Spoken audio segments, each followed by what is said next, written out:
I'm at the Little Crest Innovation Campus. It's a really unique space. One of a really unique space, and one of the first of the kind that we have here in Los Angeles. So we'll start here by explaining where you're sitting, and then understanding like why this is so important to the campus, and then further telling the narrative. So myself, Steven, Christina. Well, introduce yourself. Christine. Yeah, so we're on the same team here. Our goal here is to really, we talk about the campus, we get tours of the campus, but we also connect and figure out like how to build a really unique experience within the space.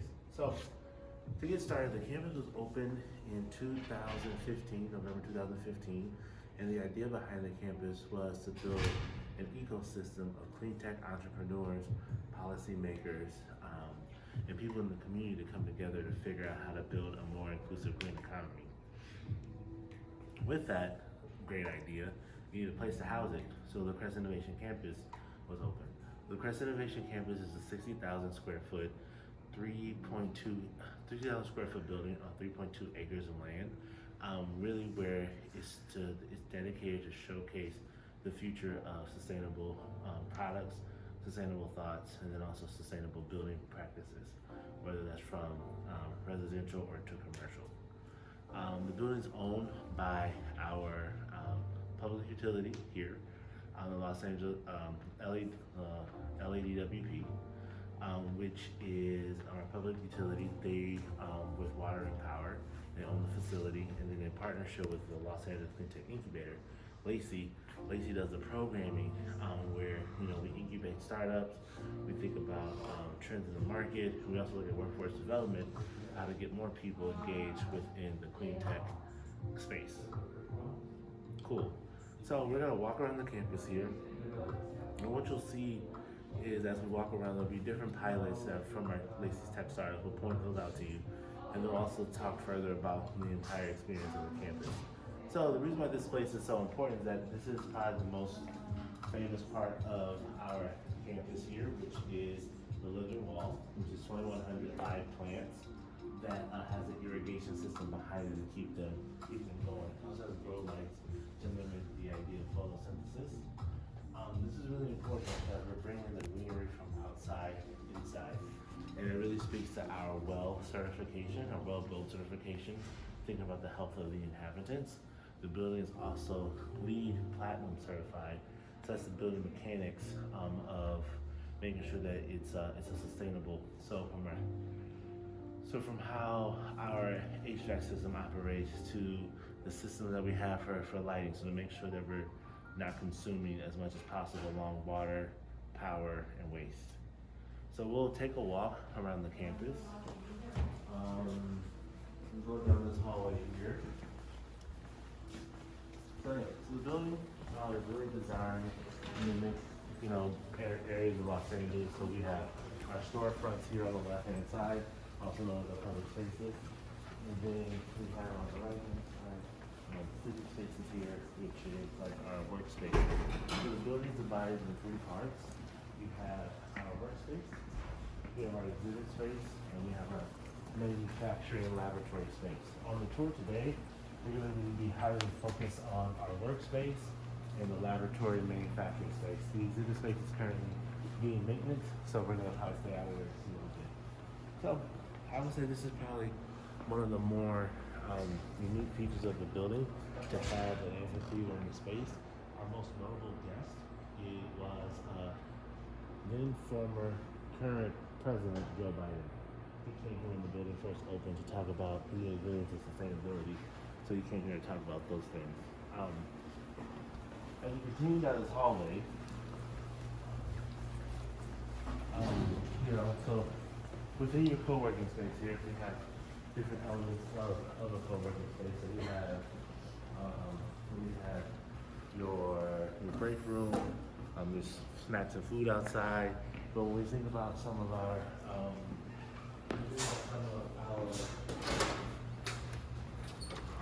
some of our most sustainable things here, we have our gray water system is probably something that's really to be noted. The gray water system, what it does is it takes the water from sinks, power, and the sink, the shower, so anywhere that was not like water that is contaminated, and we actually run it through a filtration system over there, UV light. And underneath, it comes here, just filters through various levels of filters, and then it goes into a storage tank that we can use to offset our irrigation. So this can help water the plants around campus. So then we'll go here. So sometimes, because we have so many startups and they have pilots around campus, what you'll notice and what you'll see here in the backyard or the back parking lot is one of our startups. Their idea is to build these off-the-grid experiences and rooms where you can have it like outside of restaurants to create outdoor seating, particularly in a safe space with the pandemic going on. This is one of our companies called SolarFi, and so his idea is to have these situated in public areas for collaborative workspaces in a safe space, but that is 100% off the grid and uses a battery technology.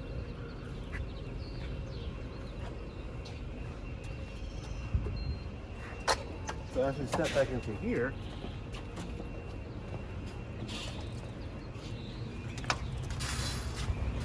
so we step back into here. So now we're going to go and walk through our laboratory space. But before we do that, our laboratory space is called the Advanced Prototyping Center.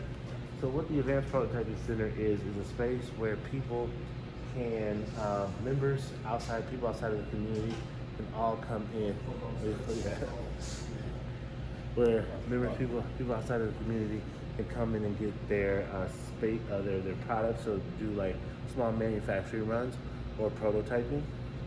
And we have two experts back there, Nick and Lawrence, who really take people through the full design process from ideation to prototype. And currently they're working on a couple of really big projects for our public utility, but then also for a couple of our campus members and Lacey portfolio companies. So we'll take a quick peek into that space. Yes, that's great. We just covered design thinking and the prototyping process today. Oh, perfect. In our sessions. So. Yeah, You get to see it in action. Yeah. you can see in action. So this space is divided into 8 laboratories. We have our electronics lab here. We typically don't really go into the ones that are really dangerous, but we have our electronics lab, we have our water lab, we have a core lab, we have our print shop and welding lab.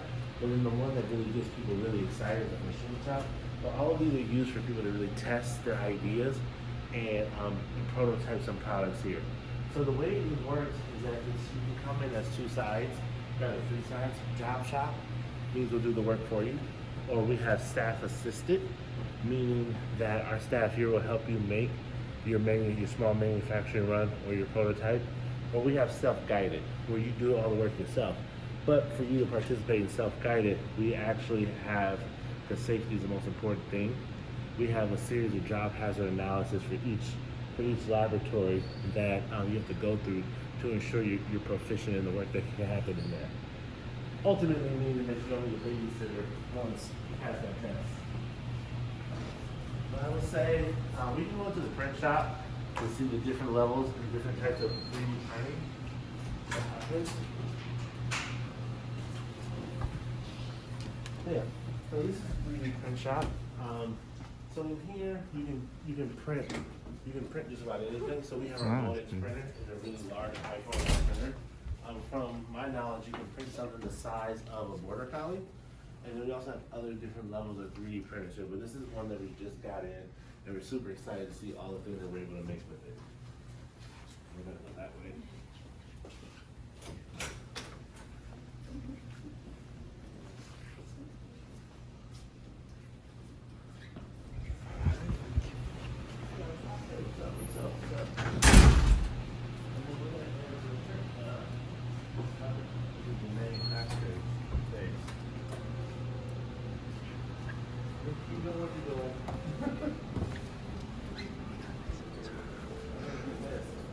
Because safety is of the utmost importance.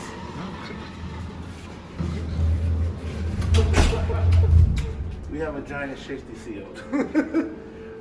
So Nick is the APC manager here. So this is the machine shop where a lot of the manufacturing and prototyping going on. This is actually made inside So it's to help prevent anything like someone is working on a machine or the water jet is going on. We can put this in front of people so that we have more safety.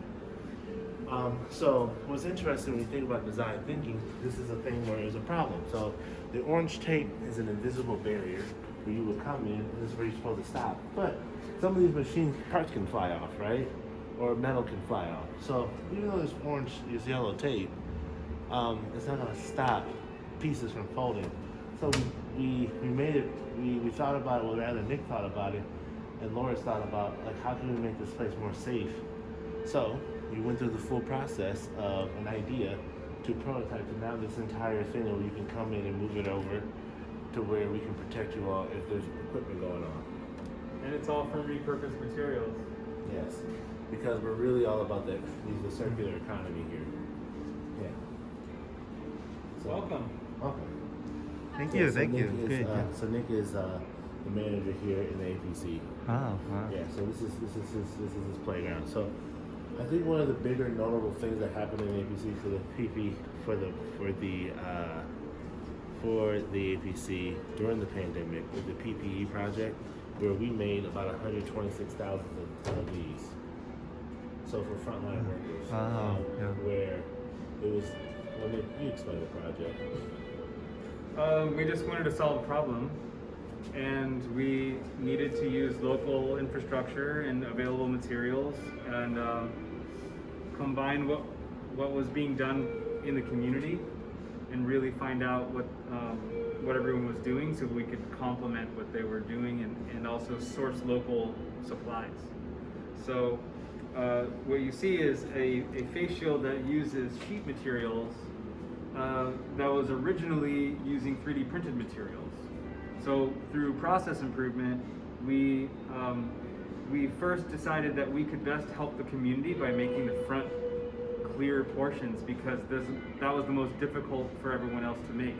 Many 3D printers are available. You can print the headgear all day long, very simply with a 3D printer, but this was a challenge for many people. So we started with this, and we used the water jet cutter. We also used lasers, and we found out that our best manufacturing operation was through die cutting. So we had custom dies made, and then we also, from that process, realized that a die cutting manufacturer, or a manufacturer that uses die cutting, is going to be even more productive than us. So while we in-house produced about 75,000, we were able to partner locally and produce over 135,000, and then develop a coalition of partners to deliver to hospitals. So, this is a community effort. This place is very much a central hub for manufacturing and a community effort. So there's difficulty for access to equipment. We want to be able to have that equipment that can be used to solve the problem, especially locally. So this also enabled us to create hundreds of jobs for people that were losing their jobs or at risk during the pandemic. So over 230 youth got paid jobs during the pandemic to assemble the face shields, and then we delivered these and donated them to hospitals. Wow, So it's a great learning experience. We're now using this material to model a circular economy. So we're now providing, we have 3 tons of the material that was waste from production. And now we are offering it to our startups as an example of, you can use this material to invent a product, and we're creating a hub for manufacturers to tell us what they have so that we can make products from it. Yeah. So that all happens right here on campus at the preservation campus. So Yes. thanks, Nick. I That's appreciate awesome. you. Yeah, thank you. That's Absolutely. great. Just a quick question. Do you get like students to come here? Like you talk about youth, like young students to like train, or at least like come here, to possibly inspire, motivate them to. All the time. Right? Okay. Yes. So- It depends on what age. Typically 18 and older is Right, better. the for us, equipment, right, yeah. right, okay. But we do have a volunteer program as well as internship programs through workforce development. So sounds great. Thank you. Thank you. Yeah, thank you very much. Thank you. So then now, you guys are gonna actually see me do my job. I'm gonna help with my 36, so I'm gonna go. So let's go on over there. Go ahead.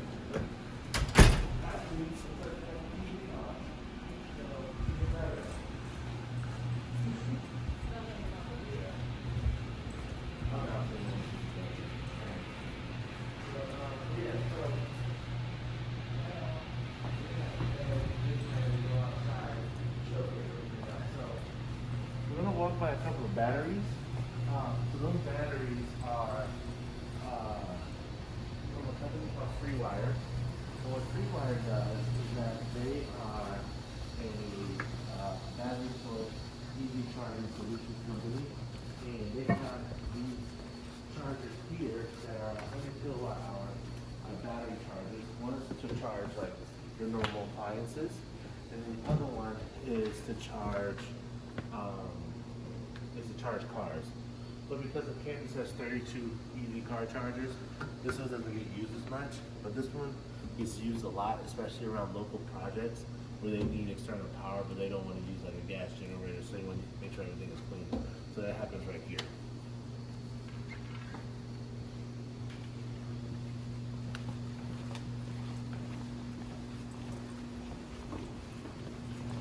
And then that is the exhibit space. So we don't really want to just run on the day, but the exhibit space does have a microgrid, which the 175 kilowatt hour solar array, which we'll actually go see, powers that. So it's one directional, so currently it's stored. And we're working on some really cool things to help make sure that it can further offset the energy costs of the campus. So now we're going outside to the part where I like, because I can take off my face mask. So, hey, how you doing? Good, how are you? All right, so we're here outside at the La Cresta de Nation campus because a lot of the special, a lot of the stuff that my campus members do, you can see. So we have a couple of campus members and also Lacey startups that have their products out here. So we'll start clockwise and go around the parking lot. So to your left here is TBM Designs inverted shading system. So the idea behind that is that to use a no energy way to heat and cool rooms through their shading system. So what ends up happening is that as the sun travels across the shading system, it activates the heat the material that responds to heat, and as the sun gets hotter, it'll go down to shade the inside of the room to keep the room cool. And once the sun disappears, it opens back up all automatically how it responds to the heat transfer. So that's pilot number one from TBM inverted shading. Then we have two over there. One is the little bitty EV car. It looks like we have time. We can walk over there.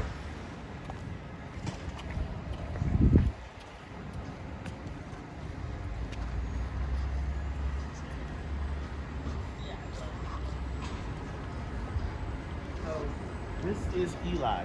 Eli is from Eli Electric Vehicles, which is a two-person, fully electric car. And this car is really great in the sense that it solves for a lot of urban use cases. So imagine if you live across the street from a grocery store, right? And you're like, you know what? I don't want to drive my really, really gigantic SUV. What I'm going to do is I can take this across the street as a one-person occupant car or two-person occupant car and have a zero emissions way to do some of your more local tasks. So driving back and forth to work, going to the grocery store, probably picking up one friend and going there. So it has about a 80-mile range, and it goes up to about 45 miles per hour. It's really interesting because to do things in comparison, at one point the BMW i3 had a 110-mile range, so to have 30 miles off and have a significantly smaller car is really, really cool to see. So then we have another pilot that's going on, which is Zeal. Zeal chargers are really, really great in the sense of they're some of the earlier chargers that you can be able to put in the ground. So if you think about it, high rises like this, their parking's all on the ground. strong 5G connection. They have the ability, using the near field communication on the back of your phone, to activate these chargers underground. Because of that, they were able to, because they're on campus, one of the world's largest developers, Skanska, actually put some of their chargers in their new construction in Beverly Hills. And they met as those were being installed, so it's kind of funny. So of the 32 chargers, we have level 2 chargers, and we have 2 DC fast chargers back there, like EV those. Those are actually being upgraded and swapped out. They're 1-hour EV chargers, and so they produce about 50 kilowatts an hour. I would say you get about 175 to 200 miles in an hour, which is pretty fast. And we have all these other level 2 chargers, which do about 20 to 40 miles per hour. I would say as a person that drives an EV, it's really awesome to come to work with no battery and leave to work with a full battery, and you didn't have to pay for it. And then another one of our pilots is going on all the way down there. It's called Electric Fish. Their idea is to take those pods down there that says Electric Fish on it, to take those and have energy come into them, and then be able to do fast charging at about 300 kilowatt hours per charge. So you can see the evolution of fast charging for EVs. From 50 kilowatt hours and like 3 or 4 years ago was like, oh my god, I'm getting 50 per hour, to now being able to do 300 in a short amount of time. And then they also want to make it very like commercial. So think about it at gas stations, 7-Eleven, and more public places, particularly when people can pull up and get like a really quick charge in 1 to 5 minutes and be able to keep driving. So that really just shows the full ecosystem of where we have people who are in our pilot programs who are members on campus, and then they come to campus and are able to pilot and test their product before it goes to mass market. So it's a really super exciting time here at the campus, particularly around all the pilots and the activity that's happened on campus since the global pandemic. So we have so many different types of things that happen here on campus that is like really impactful and really shows the green economy being pushed forward. I guess what we'll do is we'll go back into the living wall space, and then I'll answer any questions you have. Sounds great. Thank you.